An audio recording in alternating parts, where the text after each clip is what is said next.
Okay, great. So again, hello to everyone who is watching us today. Thank you for waiting for us to start. And today, my guest is Julia. We met many years ago on a conference, ideation conference. And Julia is a scientist.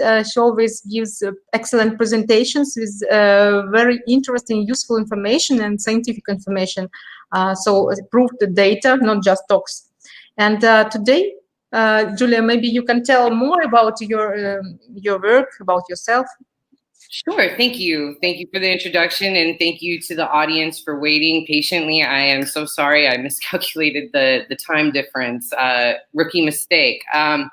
So I am a sociologist, and my research is on the international dating industry. So originally I followed a company called A Foreign Affair, which some of you might be familiar with. And I followed a romance tour in Ukraine, Colombia, and the Philippines. So I got to kind of see how a foreign affair and the industry works in these three very different cultural settings. And then as time went on, I started looking more at the industry itself. And so I started attending the dating conferences, and that's how I met Elena and a number of other matchmakers. And so what I realized is actually in Ukraine, the industry is a lot more diverse than in the other countries. And I think Ukraine is often at the cutting edge of the industry because you guys really are the most popular country. Ukraine is by far the most popular country where this industry is. And so I feel like the move towards matchmaking is something I'm seeing first in Ukraine. I haven't really seen it in those other countries yet, where there's a more personalized kind of matchmaking service than just your typical tour service, which is a totally different kind of setup, right? Where I think the tour is a good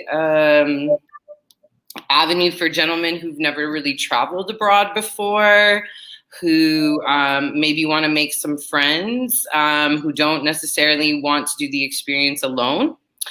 And I think it's a good way for folks to check out the countries. But I think for those gentlemen who are more serious about finding an actual lifetime partner and not just, you know, wanting to date very attractive women, because that's obviously a big draw of the industry, right? Is that you can date all these lovely women. But for those who are like looking for a more serious marriage-minded kind of situation, I think, you know, matchmaking is the wave of the future, taking into account what are people's interests. Because, you know, I think a lot of people are like, I just want someone, you know, beautiful, and that's great, but eventually beauty fades, and eventually, you know, you got to talk to the person. So you do want to have some sort of common interests, common values, common belief systems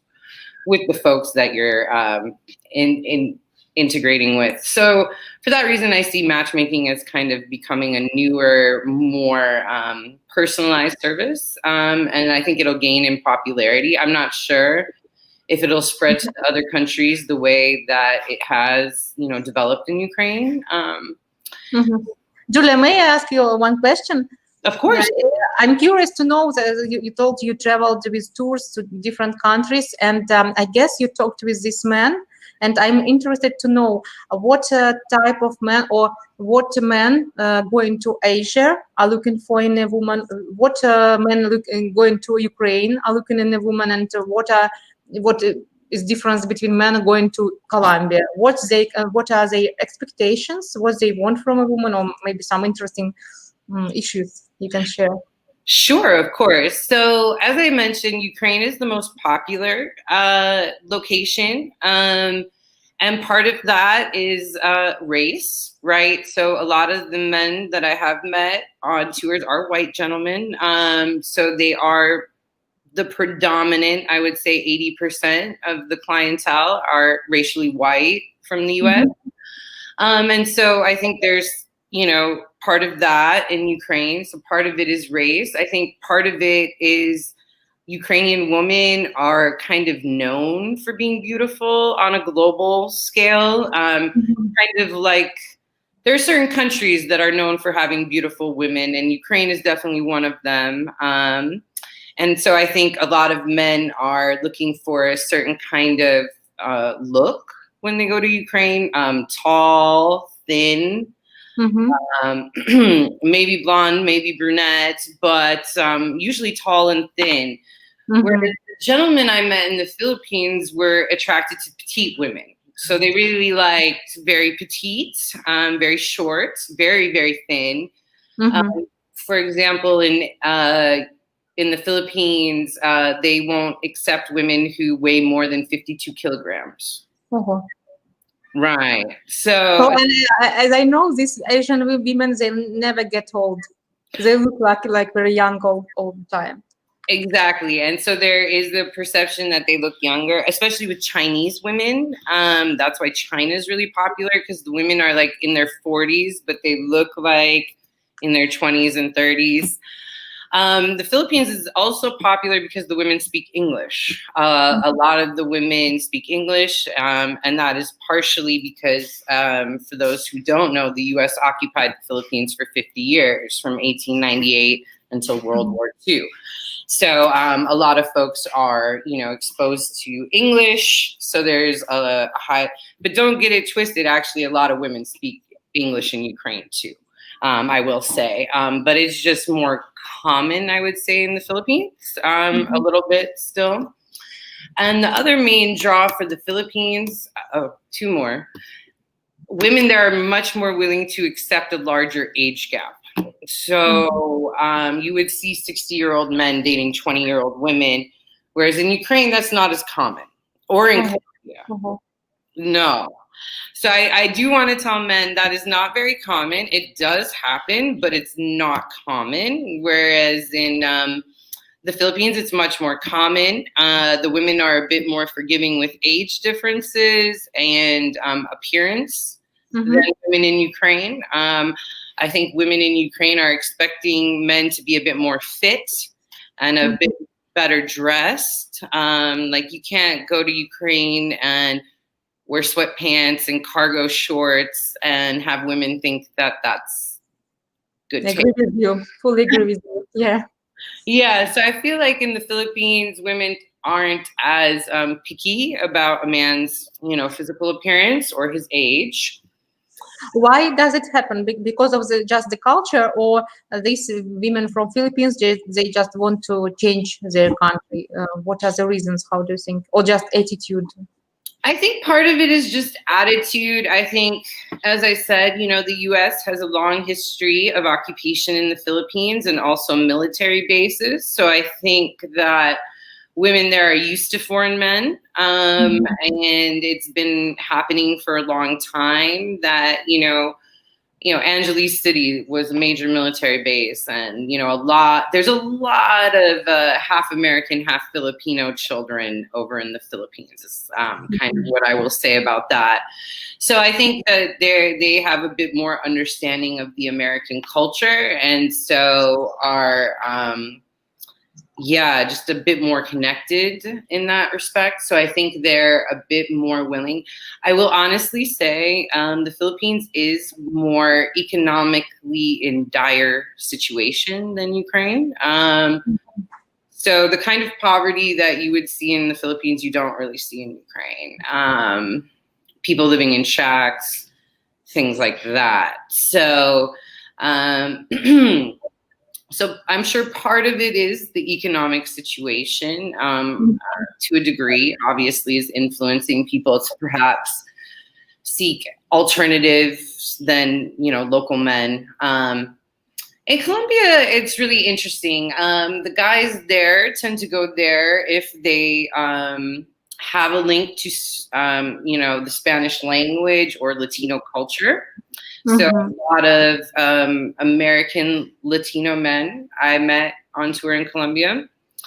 A lot of the guys who don't want to travel very far will go to places in Latin America where they're like, okay, Ukraine is an 8-10-hour flight. The Philippines is a 12-14-hour flight. Colombia is a 3 to 6 hour flight. So for some of the men, they think it would be easier to maintain a relationship with someone in Colombia over a long distance because it's easier to visit. And special type of body is attracting. I think that I'm even going to advise Colombia to one of my local clients because he's looking for this type of body appearance. Like a very curvaceous woman. Yeah. Yes. So that's the other thing, right? So in the Philippines, people want short and very thin. In Ukraine, they want tall and very thin. In Colombia, people want someone who's curvy. Yes. So a big butt, big boobs, small waist, kind of Coke bottle stereotype Marilyn Monroe figure, right? And I think some of the guys perceive Latin women as more fun-loving and passion for life and outgoing than Ukrainian or Filipino women who are considered a bit more shy and reserved, I think. And then I think a lot of people like all three countries because, there's a religious Christian element, right? So in Ukraine, you have a lot of Orthodox women, in the Philippines, a lot of Catholic women, and in Colombia, a lot of Catholic women. So. It's interesting, very interesting. And you say that still Ukraine is one of the most popular locations at any rate. Yes, Ukraine was the most popular, followed by the Philippines. The Philippines would be the second most popular. Now, here's what's interesting, data-driven. If you look at where are men going, they're mostly going to Ukraine and the Philippines. And there's an increasing number going to China, and Colombia is the most popular country in Latin America. So that's where most men go if they go to Latin America, is Colombia versus like Costa Rica or other Peru. But the people who actually migrate to the US and file K-1 fiancé visas, if you look at data from the United States Immigrations and Customs Services, USCIS data, it will show you that half of all fiancé visas every single year are filed in the Philippines. So yeah, they're more likely to get married. So like Ukraine has quite a few, Colombia, but I'm telling you, 50% of all K-1 visas come from the Philippines. And that happens like over a number of years. So it's pretty a pretty common thing. So yeah, I did see way more marriages in the Philippines, I will say. People got engaged while I was on tour with 19 men. By the end of 2-week tour, 12 were engaged, which was crazy. Because in Ukraine, I saw 1 or 2 engagements, and in Colombia too, but not 12. So many.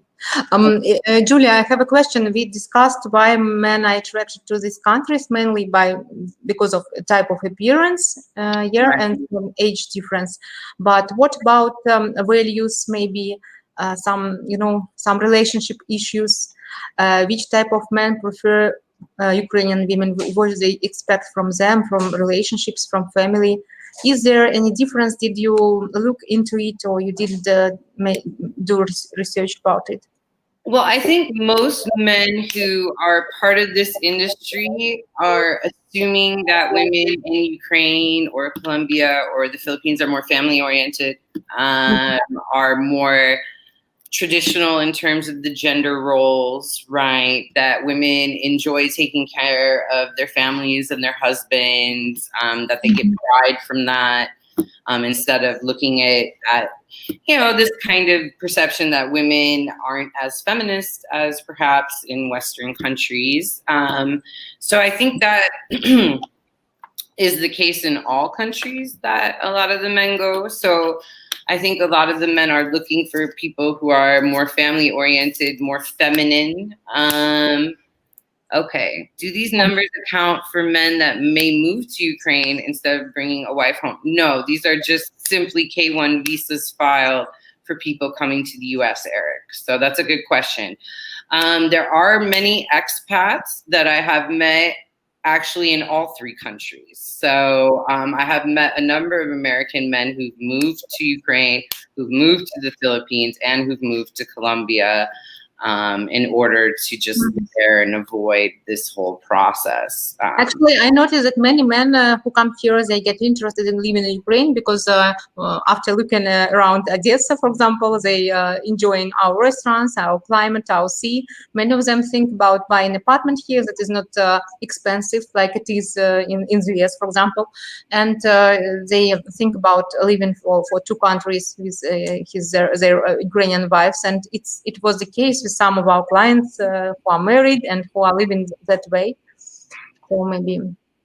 Oh yeah, and I mean, there are so many folks who go to Colombia who love the climate. There are a lot of guys who go to the Philippines because it's so cheap and you can live retired very well on the dollar in the Philippines, right? Like if you're getting a small retirement, you can live pretty well in Asia. So there are a lot of reasons why guys might be expats, but in terms of who's actually migrating to the U.S., it's like I said, half of them are from the Philippines. So it's really quite noticeable, right? And I like I said, I think that's partly to do with the economics and partly to do with the history of U.S. being there for a long time. So. Okay, thank you, Julia. And maybe give us more information that you prepared and some interesting facts. Maybe I'm not able to ask about because I just don't know about it. So just share.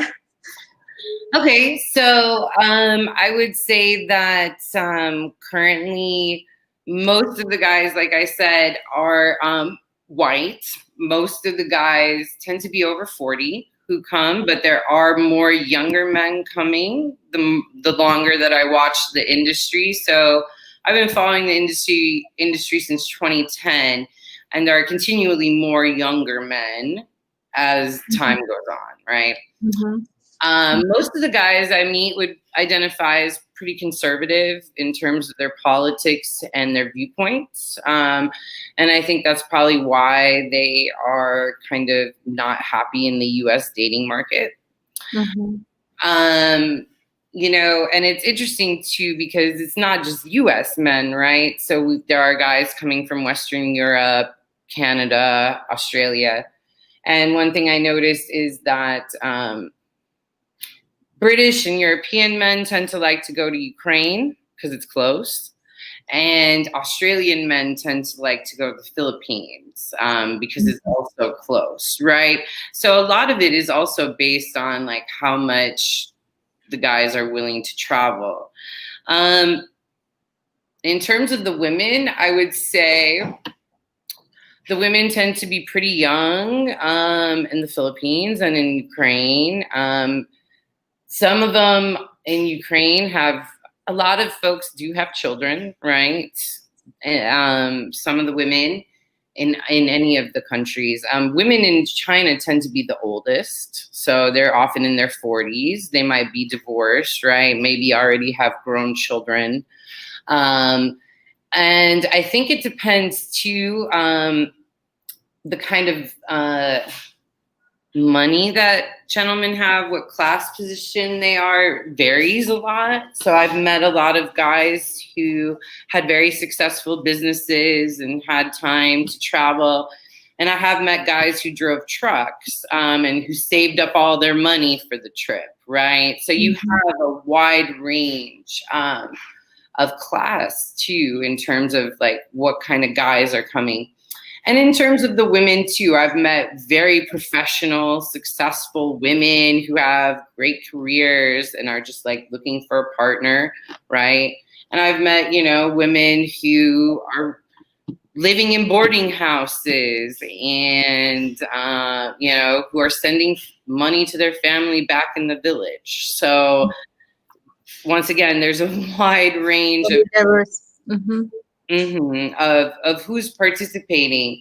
And I would say that most of the women I meet are not that desperate. I think they just are frustrated with their local dating options. I think a lot of women in some of these countries feel underappreciated by the local men, and feel like a lot of the local men aren't as faithful as they could potentially be. Mm-hmm. And, so I think that that's why, Western men kind of have this appeal to women, in all these different countries as potential dating options. They think that Western men will show a bit more appreciation for women and the work that women do in the home and raising the family. And it's not just, oh, that's the expectation, and so it's underappreciated. Whereas with American men, perhaps, that's not the expectation. So it actually is appreciated when people do that extra labor. And I would say, it's been an interesting shift too, because when I first started looking at the industry, it was mostly correspondence. And I think more and more it's moving away from correspondence, right? More towards tours and chats and matchmaking. So I think that's a big difference that you start seeing with the industry, in terms of like how it's even set up and how people are communicating with each other. Yeah.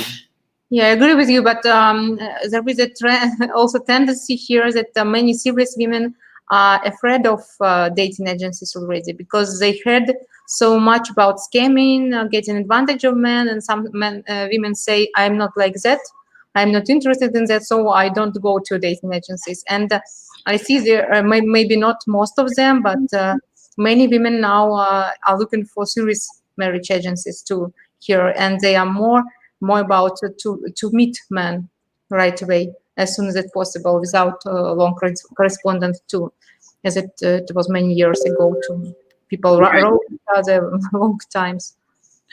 Right. Yeah. No, people, I will say, if you start a relationship, right, that women do want you to participate. And from what I can see, the relationships that actually last beyond like a tour or that first visit are the ones where the man can make that investment to go visit, right? On a relatively, not every day, obviously, but on a relatively consistent basis until the fiance visa is approved, or, whatever they decide, or until he moves there. And so, you have to be willing to communicate, and it can't be that you just show up and expect, after a week that someone's going to wait for you a year or two to come back. I mean, that's just, a lot can happen in a year.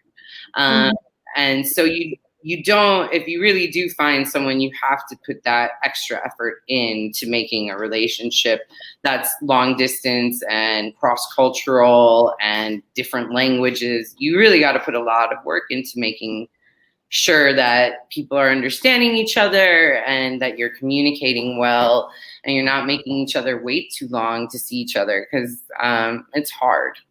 Long distance is hard, right? So. Julia, during these last 10 years, do you see the tendency, the trend that there are more and more people becoming inclined to international marriages? Do you see this trend? I think it's getting more popular, yes. I think it's becoming more mainstream. So I think when I first started talking about my research, people were like, oh, people really do that? That's super weird. Whereas now I think, I'll tell people about my research and they'll be like, oh, my neighbor married some woman from China, or my colleague. So more people actually know someone who's done it more recently, I think. So I think, and the show 90 Day Fiancé has also kind of shone a light on the K-1 fiancé visa process to like a mainstream American audience. I also think the fact that, Donald Trump, our current president, is married to a woman from Eastern Europe, right? Also kind of legitimizes, you know, marrying someone from abroad and making it seem not as weird. Or because, you know, when I first went, people were like, gosh, you know, are these guys all weird?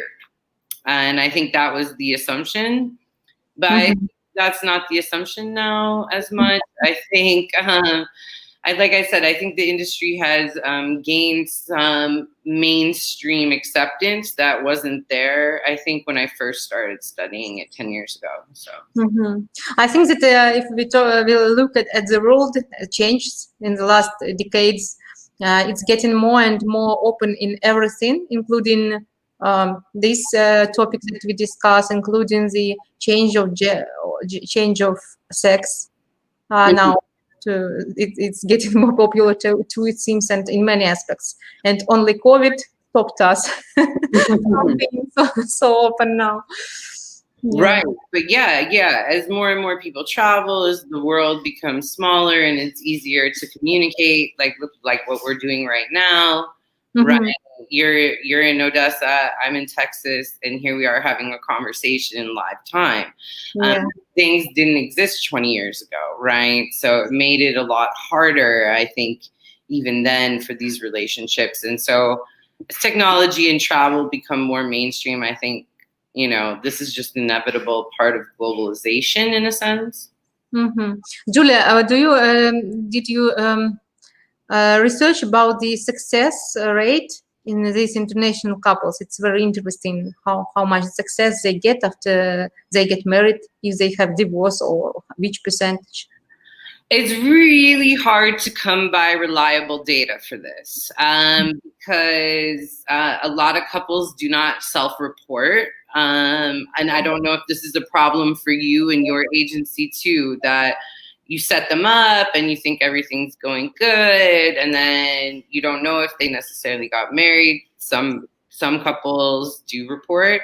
I think probably more to matchmakers. You guys would probably know more about your actual marital rates. But like a company like Foreign Affair, I was like, you know, what's your normal marriage rate? And they really can't give you a clear number because, you know, there's a number tossed around that these marriages are 80% more successful, right? That only 20% get a divorce. I'm not exactly sure where that number really comes from. But I will say, out of the relationships I saw personally, I've only seen one divorce, and that was because of the man, not because of the woman. So from how many couples?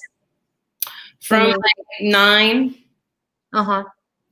And she honestly, the guy was abusive, like not physically abusive, but just like didn't let her go places and things like that. So that's why that relationship didn't work out. But for the rest of them, yeah, they're all still married. Most of them had children.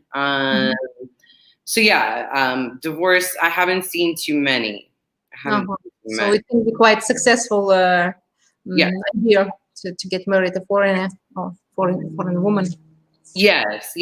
I think there's an assumption that they will leave you after the green card, but from what I've seen, even the woman who divorced the guy did not leave right away. I mean, they were married for over 7 years, so that's pretty successful compared to a lot of other marriages, actually.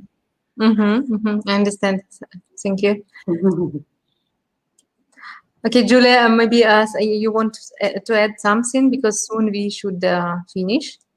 Okay, I wanted to see if anyone else had any quick questions. I appreciated the question from the, okay, let's see. Just comment from comments. Okay, that's true. Ukraine is close to me in the UK, which makes it more appealing. Yeah, so a lot of it is cultural closeness, geographic closeness, what's convenient. Interesting subject. Anybody have any questions that I could answer for you that are burning in your minds before I just talk about stuff I already know? Julia, I'm also educated from university, and my first education is a sociologist, so we got kind of close with you in background. And when we were studying a family, there was much information that before families were built because of economical reasons. So Right. it was easier to live together than just alone. Now there is a different situation in the world. Now women can work and can make a lot of money too, even sometimes even more than men. So why still people choose to get married, even to travel so far, just looking for traditional values or something else? I think people in this day and age are kind of lonely, to be honest. And I think that's why we see so many people fall prey to romance scams online and hire professional cuddlers. There's an industry of people who will come and hold you and hug you for money. So I think it's not just enough to be financially secure or have a financial background to, your family. Like, people are social creatures. We need human interaction. We need to feel love. And it just makes sense to me that people are willing to do a lot to find the right person and to find love. It's something most human beings really desire and still want, even if it's not an economic necessity anymore, right? I fully agree with you here, and I came to the same conclusion that after satisfying our basic needs like safety, so in the modern world, it's about, again, money, status, a home, such things. After getting friendship, after getting good position in the company, after all, people start to think about soulmate, and it's impossible to replace by anything, by children, by pets. It's irreplaceable, how to say it. So, and the more I am working with as a matchmaker with different men, especially our clients are men who are successful in their businesses. They make a lot of money, but at certain stage of their lives, they come to the conclusion they are alone in a big house with many beautiful cars, but they feel loneliness. And at this stage, again, they apply to us to find this right one. Right, to find the right person for them. And I think ultimately, what's the point of having all those nice things if you can't share it with someone, right? Yeah, they tell me exactly the same phrase. Yeah, I agree with you. It's really true, and I think that our longing for love is just like a human nature thing that will never go away, no matter what kind of economic situations we find ourselves in. We're always going to want that genuine connection to another human being. So yeah, and I love working with such people, such men and women, because on this stage they are just ready to give love and get love. So they don't need anything, not any houses or expensive cars, because they have everything already, and they just want to share, and they are ready to give love. The same is about women who are independent. We still have many women here who are business women or making some good money too. They have independent life, but they miss the right man next to them. And again, they are ready to give. And on the stage of giving, it's beautiful to make the couple. Yeah, and when people are really ready for that, I'm sure matchmaking is a lot easier. Yeah, I agree with you. So, Julia, you asked, and now there are many questions. Let's start. Okay, great. Would you say a matchmaking service over a social tour has a higher success rate?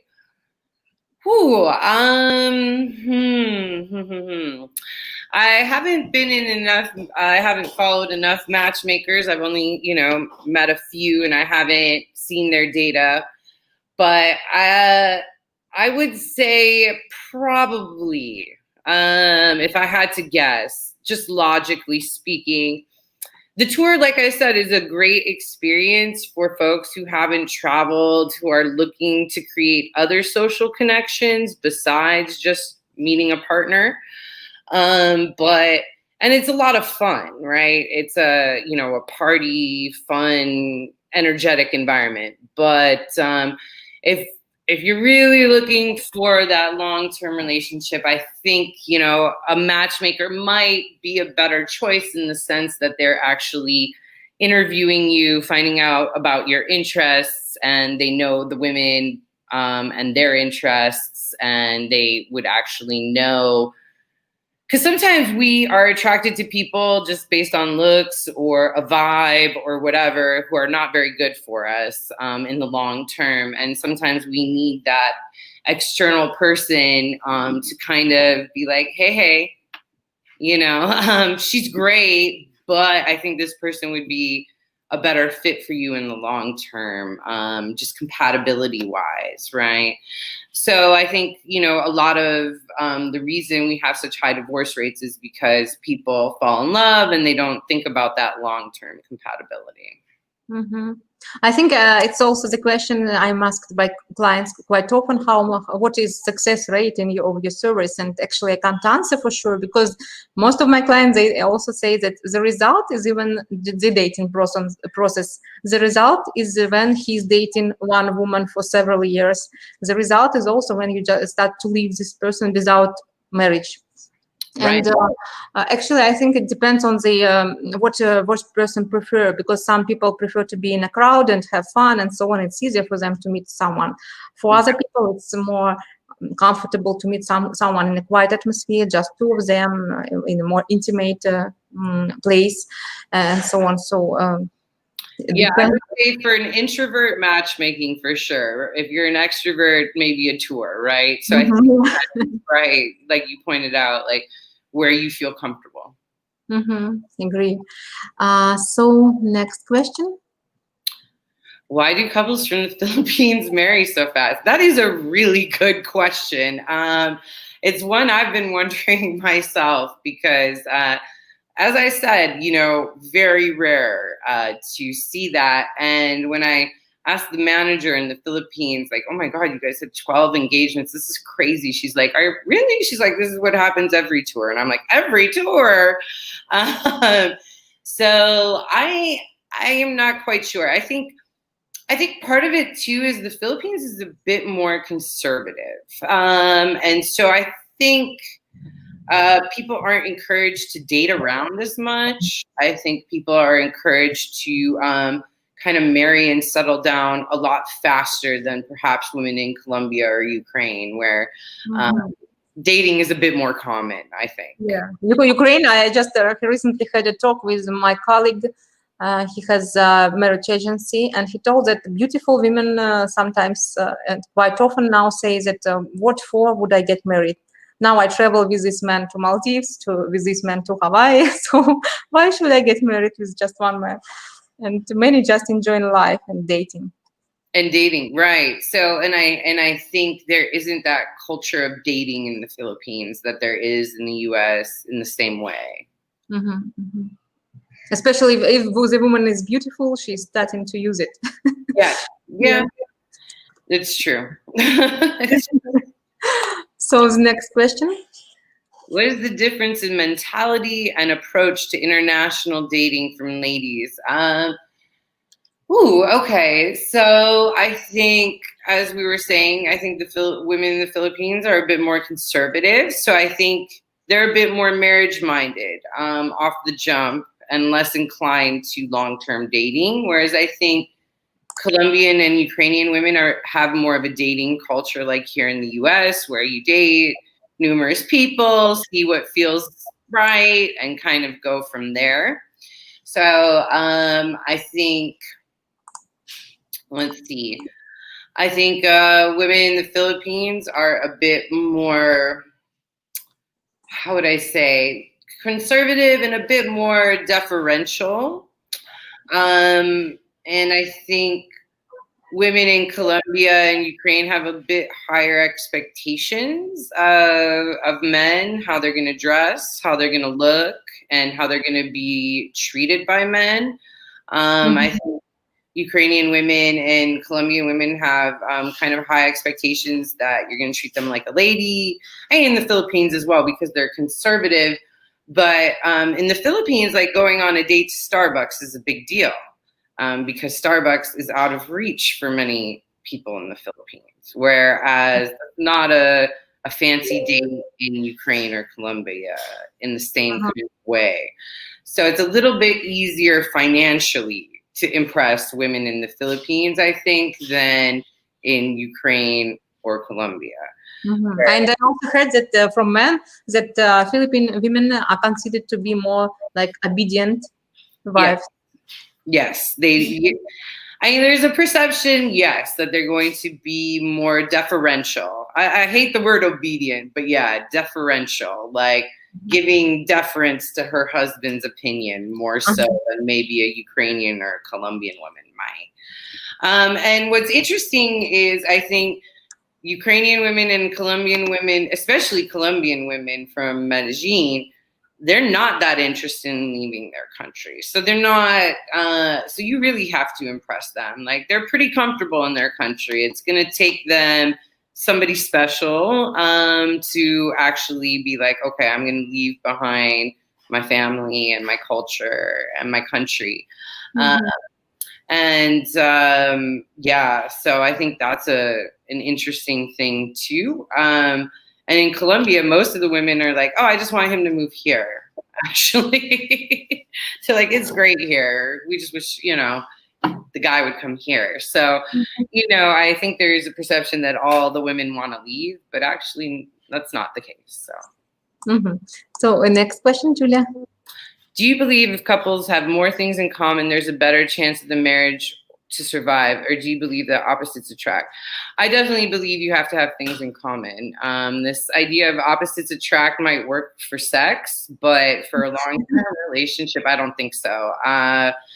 You kind of have to agree, like, what is a good life? Like, you have to have the kind of similar ideas of what's important. The values, lifestyle, the opinion about bringing up children, plans for the future life at all, goals for the nearest future. I agree with you, Yeah, I mean, because if, you love the city and your partner hates it, I mean, where are you going to live? That's going to be a constant kind of battle. Or if you have a certain kind of lifestyle you want to live and your partner doesn't want to live it. So, yeah. Endless discussions all the time about each topic. Exactly. So I think it's easier when you have a similar commonality about what is a good life, what do I value, what am I striving for in the future? I mean, those are, I think, 3 basic questions you and your partner should kind of agree on somewhere. So the next one, thank you.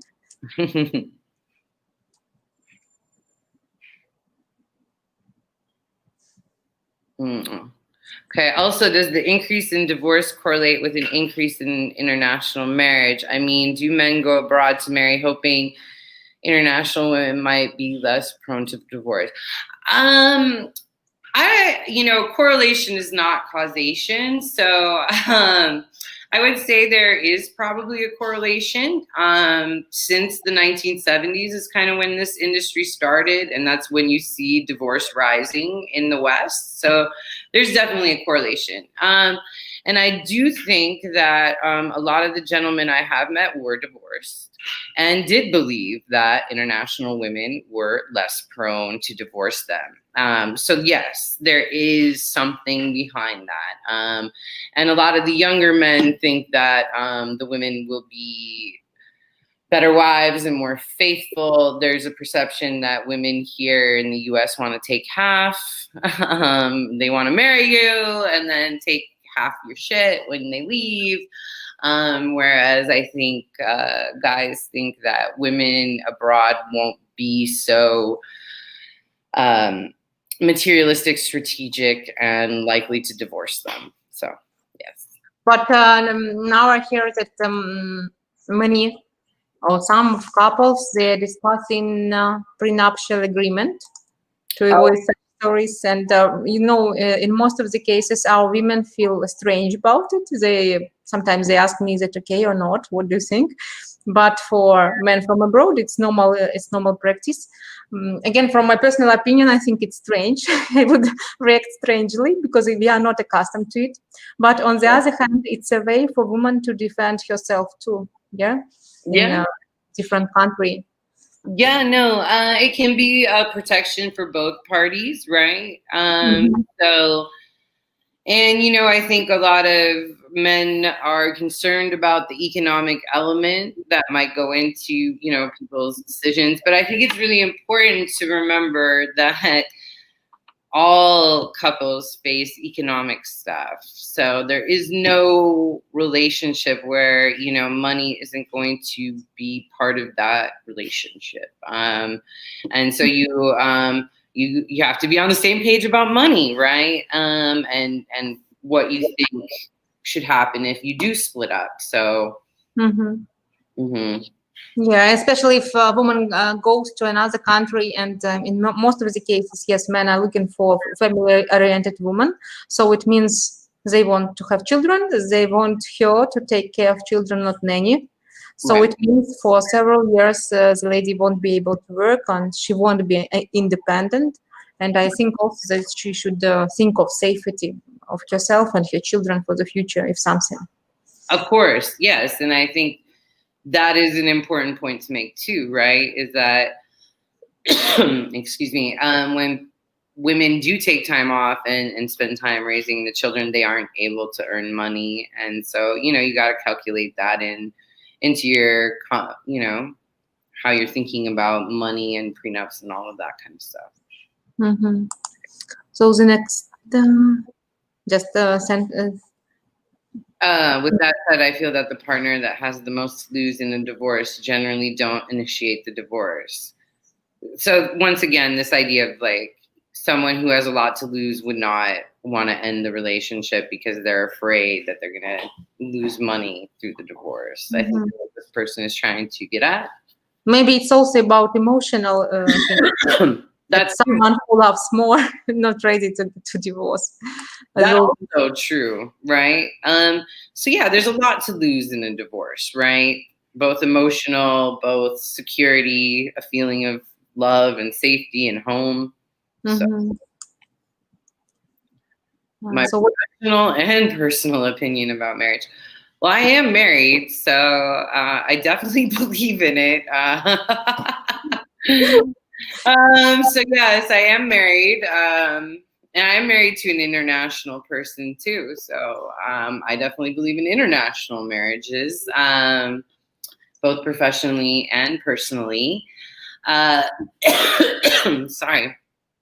I think marriage is good. I think you should be careful in picking the right partner. You shouldn't just get married just to get married. I think marriage is a good thing, though, when you do really love someone and you do want to share a life with someone and you want to start a family with someone. So I think marriage also provides important legal protections and advantages to couples. So there's a lot of legal advantages to getting married, not just, good feelings. But if Aleksandar was interested in my opinion too, after 2 divorces, now I'm in the process of divorce. Oh, no. Yeah, but it's everything is good. It's changed for better, so I feel sad about it already.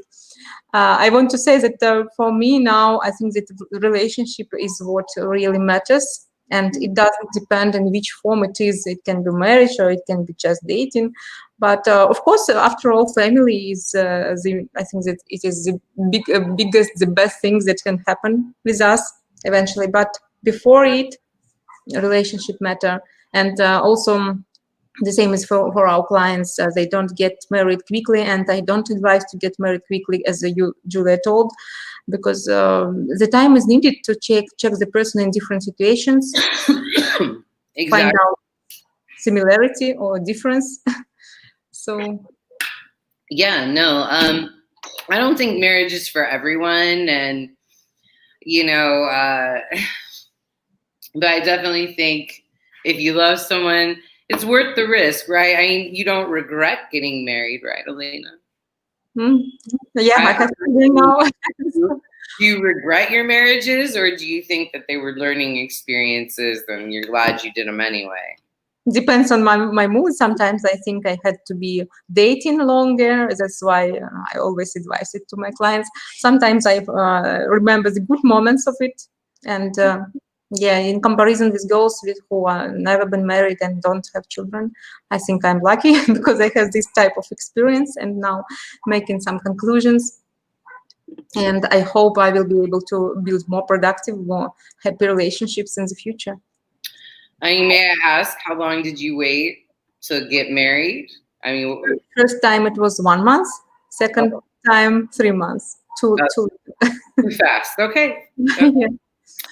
Yeah, I would say I waited 3 years. So right approach. Now I have the same opinion. yeah, you kind of have to get to know someone, right? Yeah, but we have a joke here that people get married either because they are young or because they are stupid.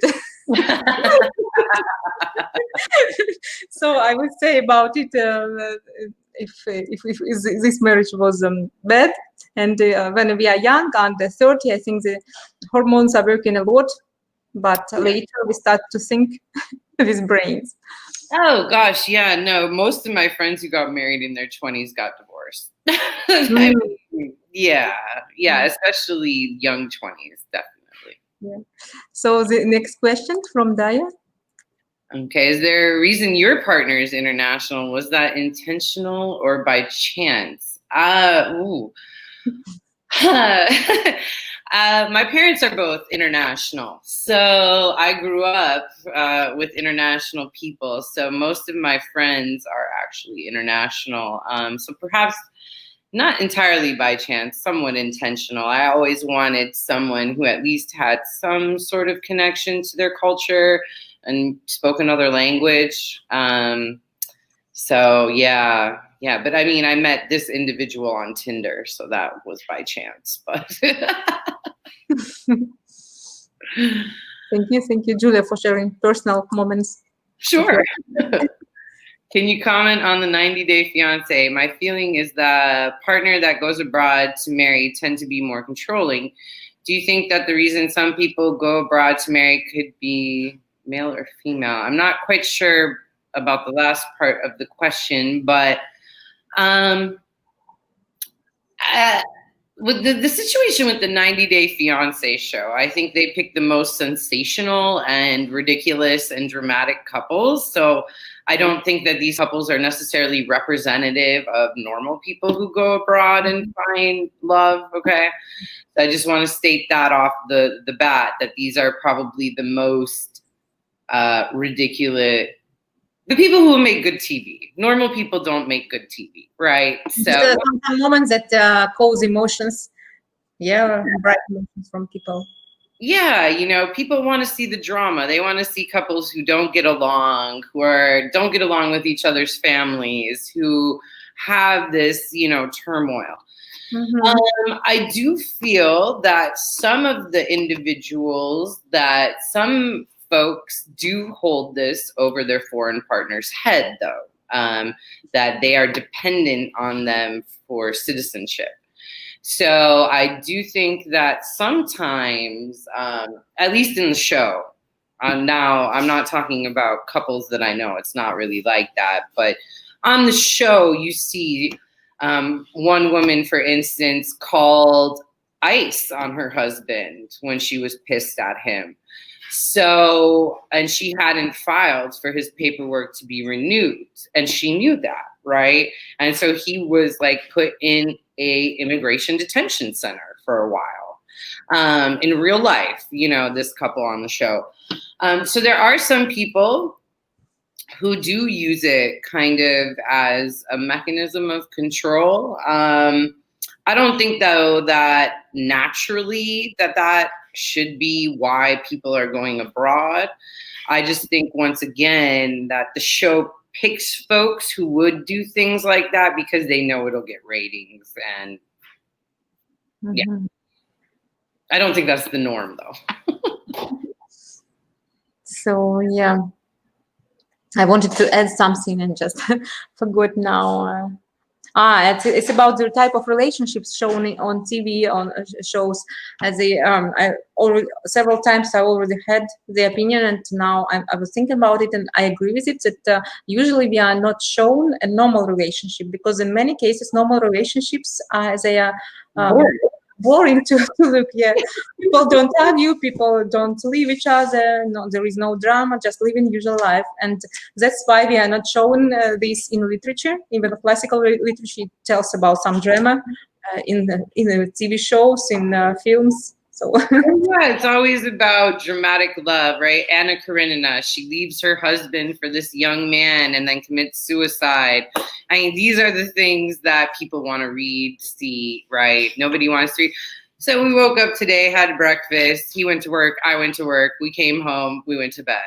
You know, it's not exciting. That's boring family life. But for some people, it's the happiness and aim. Exactly. Yeah. Exactly. Okay. So it seems we don't have questions anymore. Okay, great. Yeah, let's wait a few minutes if someone has some additional questions for our finishing. And thank you, Julia, for coming today, for sharing your experience, your conclusions after your research, and I guess great work you done to find out many interesting things.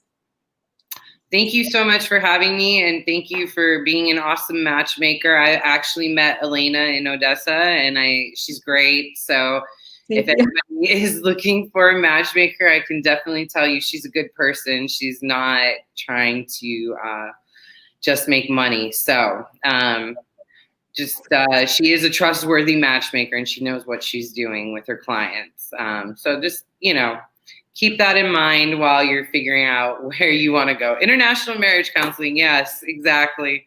So Dayo wrote that one question. Okay. International marriage counseling. And so what is the question? Yes, I'm curious. Now I'm seeing. I just noticed I can read the comments too now. It's okay. Let's Dayo wanted to ask something. He's asking if you do international marriage counseling, maybe.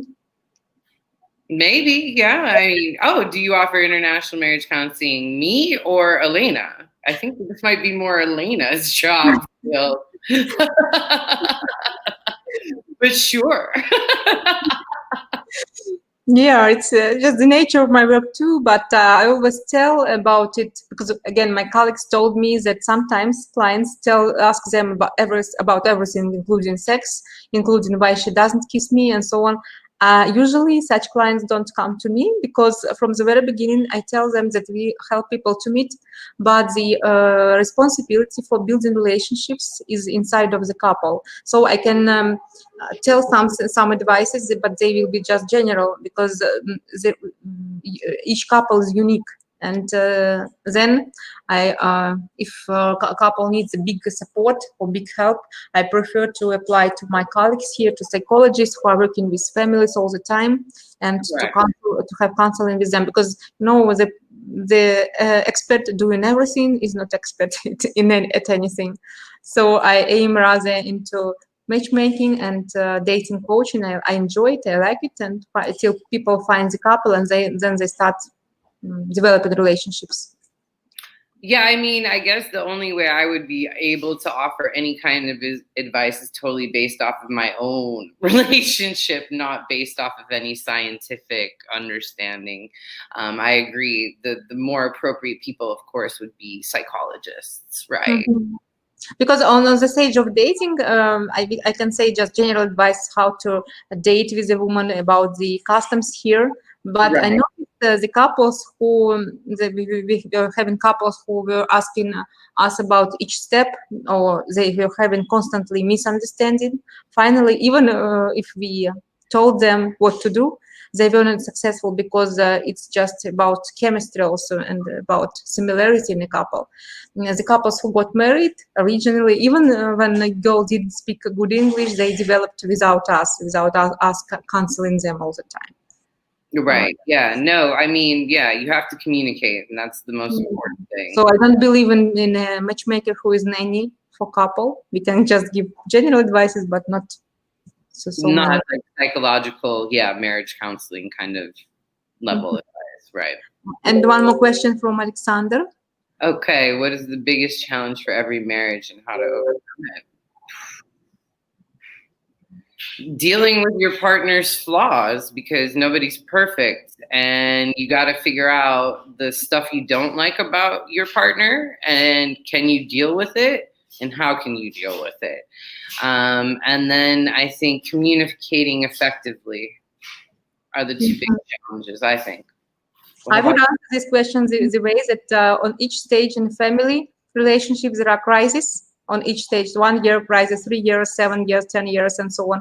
And each crisis has its own point that you should go through. For example, the 1 year, it's about finding out if you really want to stay together and if you really want to have children in the future. So you have to be similar to discuss important issues, including financial. That is about trust also to each other. Then you overcome this crisis, and there is the next with the appearance of birth of the first child. Life changed dramatically, and couple should be separated for some time because of this third person in the family, and then it should get back. So each stage of crisis, each crisis has its own difficulties and difficult tasks, and going from one to another, it's building a real love. They tell that we are just falling in love in the first years, but real love comes later, they say. See, I would like to read that book, and I think, also knowing how your partner expresses love, the 5 love language book, for those who haven't read it, is pretty good. For me, I need quality time and physical touch, right? Whereas my partner prefers gifts, and I'm not really into gifts. So that's something I have to be attentive to with him, that he really enjoys gifts. It's not something I'm that into, right? So that's not necessarily how I think of to express love, but I know that's how he likes to receive love. So, reading these kind of books too about relationships, about what you were saying about the different challenges or the 5 love languages, or even personality types, knowing the personality type of your partner and yours, and where you might mesh and not mesh. Anything, any self-discovery can only help your relationship. Yeah, and there is opinion, and again, I was also always wondering about it. On the one hand, they say that the relationships need to work on constantly. The other people say that when you meet just your person, you don't need to be in struggle all the time in constant discussion. Just everything you have much similar things, and there is no task to work on relationships all the time. What do you think? I think when you meet the right person, the first part of the relationship feels easy. And I think that's what they mean. Like in the beginning, it shouldn't feel challenging, right? In the beginning, you should feel all the so love, right? It shouldn't be like a struggle in the first 6 months of your relationship. But after that, no, it's work. Yes, now I agree with you. Yeah. It shouldn't be too challenging where it's just work and no fun, right? Not that challenging that you are spending all your resource or energy just for work on it, and you don't have energy for usual work. Exactly. That's too much. But any real relationship, just like any friendship, right? Any kind of relationship, it's a two-way street. It takes work. And one more question, I guess last. Okay, so I did study other dating agencies, but I didn't actually go on tour with them. So I only went on tour with AFA. However, I have interviewed Mark and Anna Davis from Dream Connections. I have spent time with matchmakers in Ukraine, like Elena, and you're part of the Ukrainian Alliance, right? Yeah, so I've spent time with folks in the Ukrainian Matchmaker Alliance. So like Elena, Natalia, Koval in Kiev, and Alex, of course, Pinto from For Him Dating, which is in Poltava, right? And so, I went up to an agency up in Lviv. And so yeah, I've talked to a couple agencies. I've spent time at a few agencies, but I didn't go on any other tours, but just the AFA. Okay. So Julia, yeah, I guess we should finish because we are over 1 hour already. I think that you are a very interesting guest. You see there are many questions, and I feel like we will never stop. I appreciate you guys being patient for me. I'm so sorry I was late. I really appreciate everyone coming and participating and asking really good, interesting questions. Thank you for inviting me, Elena. Thank you a lot, Julia. You're very interesting in the talk, and I would continue for centuries.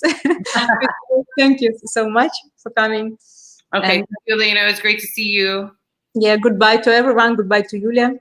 And if you have any questions for me, gentlemen, you can reach me at my website, juliameszaros.com. I will put it into the description of this video, under this video, so people would find you easily.